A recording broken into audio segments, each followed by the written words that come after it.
अस्सलाम वालेकुम everyone, welcome to my YouTube channel literature with Mariam. आज जो हमारा लिटरेचर टॉपिक है डिस्कशन का वो है द गुड मोरो बाय जॉन डन। ये जॉन डन ने पोइम लिखी है, ओके। और गुड मोरो का मतलब होता है गुड मॉर्निंग, क्योंकि ये उसने एज ऑफ डिस्कवरी में लिखी है। पहले मैं आपको बता दूं एज ऑफ डिस्कवरी क्या होती है। एज ऑफ डिस्कवरी जो है वो 15 से 17 सेंचुरी का टाइम था, जब यूरोपियन कंट्रीज जो हैं वो बाकी कंट्रीज को एक्सप्लोर करती थी थ्रू द सी। ठीक है, जैसे वास्को ड गामा ने इंडिया को किया था और कोलंबस ने डिफरेंट कंट्रीज जो है वो एक्सप्लोर किए थे सी के थ्रू। तो जब वो एक्सप्लोरेशन की एज थी उसको एज ऑफ डिस्कवरी कहा जाता है। उसने तब ये पोइम लिखी थी। अब आपको पता चल गया उसने कब लिखी थी। हम अब अपने जो हमारे राइटर हैं उसका शॉर्ट इंट्रो देख लेते हैं। हमारा जो जॉन डन है, ठीक है, जो हमारा पोइट है, ठीक है, वो इंग्लिश राइटर था, ओके। और वो बहुत प्रोमिनेंट इंग्लिश लिटरेचर के मेटाफिजिकल पोइट हैं, ठीक है। ये बियॉन्ड द रियलिटी लिखते थे, ठीक है। और बहुत सा इमेजिनेशंस और फैंटेसी इनके वर्क में पाई जाती है। हम इनको मेटाफिजिकल पोइट कहते हैं जो रियलिटी से डिफरेंटली लिखते हैं। ये जो है इंग्लैंड में पैदा हुए थे 1572 में। और ये कैथोलिक जो पेरेंट्स हैं उनसे बिलोंग करते थे। और इनके जो मेन थीम्स हैं वो फेथ है, ह्यूमन है, डिवाइन लव है, सेलिब्रेशन की पॉसिबिलिटी है। ये सारा कुछ है। और उनको जो है ज़्यादा इमर्जेंस जो है वो 20th सेंचुरी में, पॉपुलैरिटी उनको 20th सेंचुरी में मिली थी और अर्ली 20th सेंचुरी। ओके, हम अब अपनी पोइम स्टार्ट करते हैं the good Morrow. The good Morrow जो है, जैसे कि मैंने आपको बताया कि एज ऑफ डिस्कवरी में लिखी गई है, तो उस वक्त ओल्ड इंग्लिश यूज़ की जाती थी। तो आपको यहाँ जो है डिफरेंट ओल्ड इंग्लिश वर्ड्स भी मिलेंगे, वोकैबलरी भी मिलेगी, ठीक है। तो मैंने पहले आपको बता दी कि गुड मॉरो का क्या मतलब होता है, the good morning. Let's start with the poem. I wonder bye my truth, what दो एंड आई। इसमें वो कह रहा है कि मैं जो हूँ ये सोच के हैरान हूँ, इस सच को सोच के हैरान हूँ कि जब हम अ, मैं और तुम did till we loved were not been till then. कहता है जब मैं ये इस सच को सोच के हैरान हूँ कि जब मैं और तुम, दो एंड आई, जब मैं और तुम एक दूसरे से प्यार नहीं करते थे, जब हम एक दूसरे के लवर्स नहीं थे, तो हम क्या करते थे? क्या हम तब भी चाइल्डिश वीन्ड होता है जो ब्रेस्ट फीडिंग जो बच्चे की होती है वो रोक दी जाती है, ठीक है ना। उससे जो दूध छुड़ाया जाता है उसको कहते हैं, ठीक है। तो या हम यहाँ वो इस चीज को इंडिकेट करना चाह रहा है कि हम क्या तब भी बचकाना हरकतें करते थे, या बचकाना चीजों को हम इंजॉय करते थे। But sucked on country players childishly.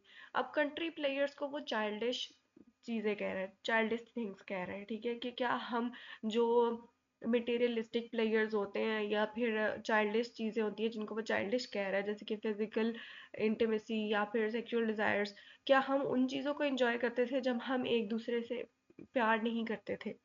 और snorted we in the seven sleepers den, या फिर हम सेवन स्लीपर्स के साथ उनकी गुफा में सो गए थे।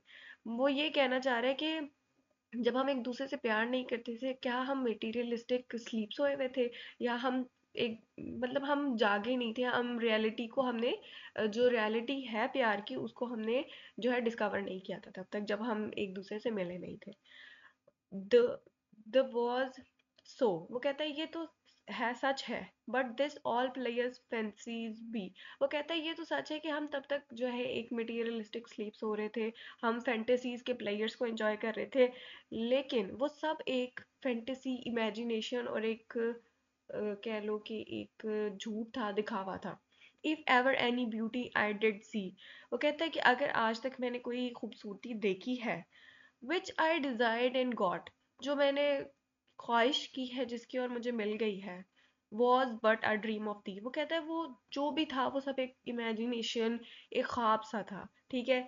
मैंने सिर्फ उसे कहना चाह रहा है अपनी बिलावट को कि मैंने अगर तुम्हारे अलावा कोई ब्यूटी देखी है तो वो एक ख्वाब था, लेकिन तुम सच्चाई हो और तुम ही मेरी लाइफ का जो है एक ब्यूटीफुल पार्ट हो। And now good morrow to our waking souls. वो कहता है जब हमें हमें एक दूसरे से प्यार हो गया है, तो हम अपनी जो हमारी सोई हुई सोल्स थी जो मटेरियलिस्टिक स्लीप में थी, उनको हम गुड मॉर्निंग कहते हैं। अपनी हमारी अब सोल्स जाग गई हैं।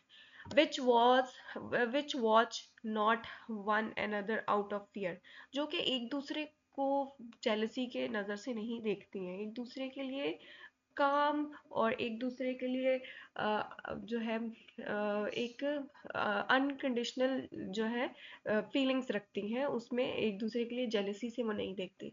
For love all love of other sides control, वो कहता है कि हमारे लिए एक दूसरे की नज़र ही काफ़ी है, हम एक दूसरे के लिए काफ़ी हैं, इनफ है, हमने एक दूसरे को देखने हमारे लिए एक दूसरे का नज़ारा ही काफ़ी है। And makes one little room and everything, वो कहता है कि हमारा जो ये रूम है, ठीक है, वो कह रहा है कि हम हमारे लिए एक दूसरे का होना इतना काफ़ी है, इतना इनफ है कि हमें जो हमारा एक रूम है, अगर हम दोनों उसमें हो तो वो हमें हमारी पूरी होल वर्ल्ड लगता है, वो बिलवड के लिए एक दूसरे की वर्ल्ड है। Let sea discoverers to new world have gone, मतलब वो कह रहा है, चाह रहा है कि मैंने जैसे बताया कि उस टाइम एज ऑफ डिस्कवरी थी, तो वो कह रहा है कि जब जैसे वास्को डे गामा है, कोलंबस है, तो वो जो भी कंट्रीज एक्सप्लोर करते थे, तो वो वही उनको बोलना चाह रहा है कि तुम लोग करो एक्सप्लोर, तुम दुनिया के नए नए कंट्रीज जाके एक्सप्लोर उनको करने दो। Let maps to other world on world have shown, और जो मैप बनाते हैं दुनिया का, जो बताते हैं कि इस स्पॉट पे ये कंट्री है और इस कंट्री पे इस कंट्री है, उनको भी अपना काम करने दो। Let us possesses one world each hath one and is one, वो कह रहे हैं कि दुनिया को हमारी दुनिया जो है वो एक दूसरे में है, हमारे पास एक दूसरे का साथ है, तो हमारे लिए वही चीज़ें काफ़ी है, हमें बाकी किसी चीज़ को एक्सप्लोर नहीं करना और ना हमारा किसी और चीज़ में इंटरेस्ट हो। माई फेस इन दाइन आई दाइन इन माइन अपियर्स, वो कहता है कि उसकी आंखों में मेरा चेहरा है और मेरे आंखों में उसका चेहरा है। And true plain heart do in the faces rest, और वो कहता है कि अ, हमारे जो दिल की सच्चाई है वो हमारे फेस पे साफ नजर आती है, ठीक है ना, कि हमारे जो जितने दिल एक दूसरे के लिए प्योर है, प्योर फीलिंग्स है, वो हमारे चेहरे पे नजर आता है।